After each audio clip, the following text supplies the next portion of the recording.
Hello అండి, అందరికి చిన్న ఫంక్షన్ కి వెళ్తున్నాము. మధ్యలో ఆగి షాపింగ్ లో చిన్న గిఫ్ట్ తీసుకొని వెళ్తున్నాము. కోడలు వాళ్ళ ఇంటి దగ్గరలోనే ఫంక్షన్, అందుకోసమనే మా కోడలు వాళ్ళ ఇంటికి వెళ్ళి అక్కడ రెడీ అయ్యి ఫంక్షన్ కి అయితే వెళ్ళాను. అంటున్నా ఎవరిదో ఏంటో చెప్పలే కదా.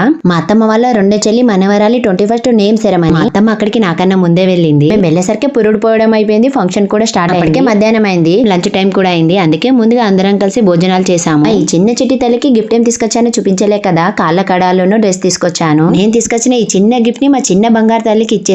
కరెంట్ పోవడం వల్ల అసలే సమ్మర్ కదా, పాపం చిట్టి తల్లి ఒకేసారి బాగా ఏడ్చేసింది. అందరం కలిసి ఉయ్యాలలో వేసి ఊపుతూ పాటలు పాడడంతోనే ఏడుపు ఆపేసింది. ఇలా మా చిట్టి తల్లిని చూస్తుంటే చాలా క్యూట్ గా అనిపిస్తుంది కదా. మా యశయ్యకి పిల్లలంటే చాలా ఇష్టం, అందుకని అక్కడ నుండి కదలడమే లేదు. ఇక్కడ మా పిన్ని మా చిట్టి తల్లి కోసం తీసుకొచ్చిన డ్రెస్ చాలా బాగుంది. ఫ్యామిలీలోని పిల్లలందరూ కలిసారంటే చాలు, వాళ్ళ అల్లరి మామూలుగా ఉండదు కదా. ఆడుతూ మేము ఇక్కడ పడిపోయింది. అత్తమ్మ వాళ్ళ సైడ్ ఫ్యామిలీ అంతా కలిస్తే చాలు, టైం తెలియకుండానే గడిచిపోతుంది. ఫంక్షన్ మాత్రం చాలా బాగా జరిగింది. ఇక్కడ నుండి మా కోడలు వాళ్ళ ఇంటికి వెళ్లేసరికి 10 అవుతుంది. నైట్ అక్కడే పడుకొని మార్నింగ్ లేచి ఇంటికి వచ్చేసాం. వీడియో నచ్చితే చిన్న లైక్ చేసి సబ్స్క్రైబ్ చేసుకోవడం మర్చిపోకండి. Thank you.